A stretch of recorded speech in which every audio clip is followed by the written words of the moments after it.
असलविस्ता guys र हिजो आज चाहिँ मैले यो टिकटकमा अरे यो सोसियल मिडियामा नै मैले यो हल्दीको ट्रेन्ड चाहिँ पुरै देख्दैछु होइन।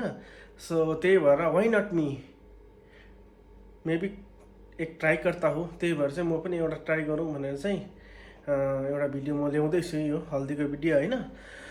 र तपाईँहरूले सबैजनाले टिल द इन्ड तक हेरेर केही कमेन्ट दिनुहोस् होला है। र मैले माल सामानहरू सबै रेडी गरेको छु। लु अब स्टार्ट गरौँ है त भिडियो। है गाइसहरू, मैले माल सामान रेडी गरिसकेको छु। अब चाहिँ यो मेरो भिडियो पनि है हालिदिउँ होला।